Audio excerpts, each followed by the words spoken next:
Bienvenue sur l'autoroute de nos âmes. Le salut est individuel. Tiens-toi debout devant ton Dieu et prends ta décision personnelle de l'accepter dans ta vie. Voici notre pensée à méditer. Le temps perdu ne se rattrape pas. L'Évangile doit être étudié gratuitement, en famille et en petits groupes de maison. La Bible, la parole de Dieu, doit être le sujet principal de toutes nos discussions. Je dis bien de toutes nos discussions, avec amour et respect les uns envers les autres, sans discrimination sociale, sans ramassage d'argent le jour du sabbat. Aucun commerce. Celui qui se fait appeler pasteur doit avoir un métier ou un travail et être le mari d'une seule femme, et on doit rendre de lui un bon témoignage.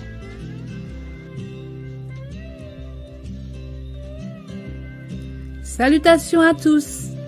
Lorsque nous conduisons sur la grande route, en général nous sommes un grand nombre de voitures à y rouler.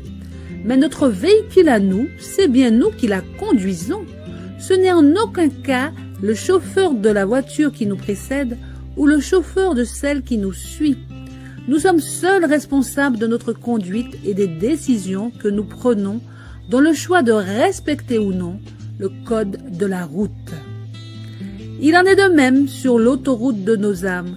Sachons être seuls décideurs des choix que nous faisons pour Christ. Ésaïe 6, le verset 8 dit « J'entendis la voix du Seigneur disant, qui enverrai-je et qui marchera pour nous? Je répondis, me voici, envoie-moi. »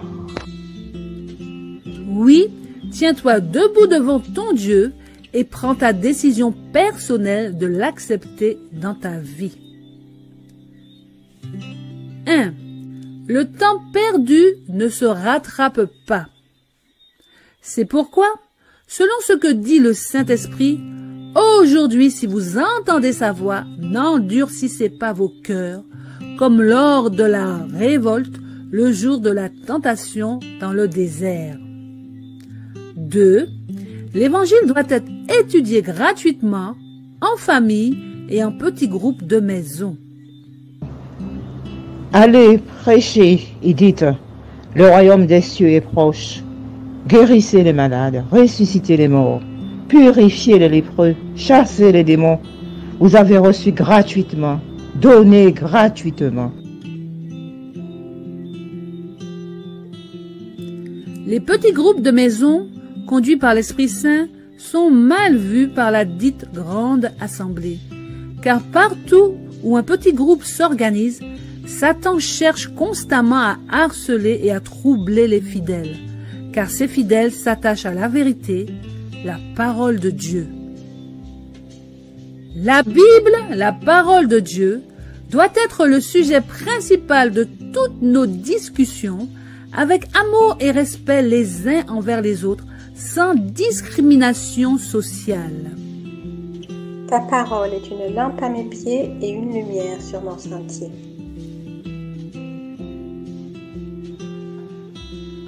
Alors Pierre, ouvrant la bouche, dit, « En vérité, je reconnais que Dieu ne fait point acception de personne. » Sachons imiter notre Dieu, car il n'y a plus ni juif ni grec, il n'y a plus ni esclave ni libre, il n'y a plus ni homme ni femme, car tous vous êtes un en Jésus-Christ. «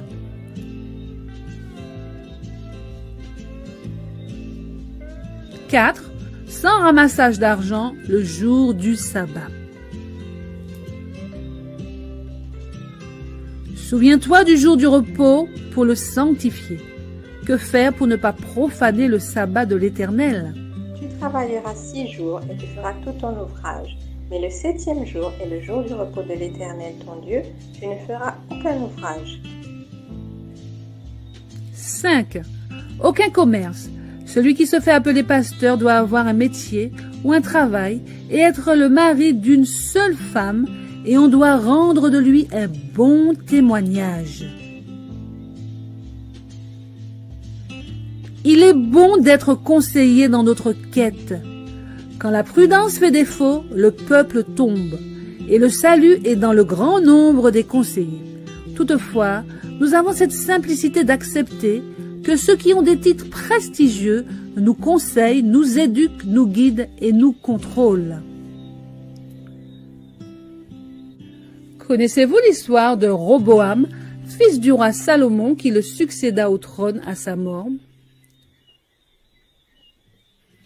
1 Roi chapitre 12 nous rapporte ceci. Roboam se rendit à Sichem, car tout Israël y était venu pour le proclamer roi. Jéroboam et toute l'assemblée d'Israël vinrent alors trouver Roboam et lui dirent « Ton père a exercé sur nous une dure domination. Quant à toi maintenant, allège le dur service et la domination particulièrement lourde que nous a imposé ton père, et nous te servirons. » Il leur répondit « Allez-vous-en et revenez vers moi dans 3 jours. » Et le peuple s'en alla. Le roi Roboam consulta les anciens qui avaient été au service de son père Salomon pendant sa vie. Il leur demanda « Que me conseillez-vous de répondre à ce peuple ?»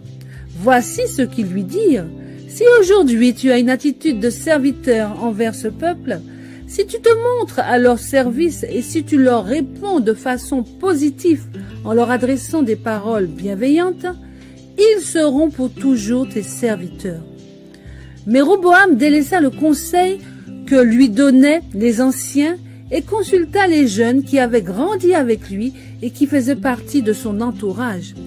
Il leur demanda « Que me conseillez-vous de répondre à ce peuple? Ils me tiennent ce langage. Allège la domination que ton père nous a imposée. » Voici ce que lui dirent les jeunes qui avaient grandi avec lui. Ils dirent « Dis-leur, mon père vous a imposé une domination particulièrement lourde. Eh bien moi, je la rendrai plus lourde encore. Lui vous a puni avec des fouets, moi, je vous punirai avec des fouets munis de pointes. » Jéroboam et tout le peuple vinrent trouver Roboam au 3e jour, conformément à ce qu'avait dit le roi. « Revenez vers moi dans 3 jours. » Le roi répondit avec dureté au peuple. Il délaissa le conseil que lui avaient donné les anciens et leur dit d'après le conseil des jeunes « Mon père vous a imposé une domination particulièrement lourde, moi je la rendrai plus lourde encore. Lui vous a puni avec des fouets, moi je vous punirai avec des fouets munis de pointes. »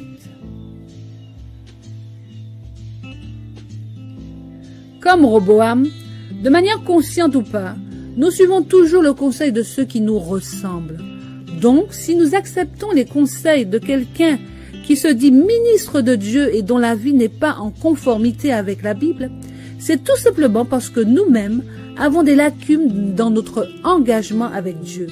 Et nous avons certainement un péché que nous ne voulons pas délaisser, donc nous acceptons sans broncher d'être les brebis de ces loups, à l'instar du bon berger. Tiens-toi debout pour le roi des rois.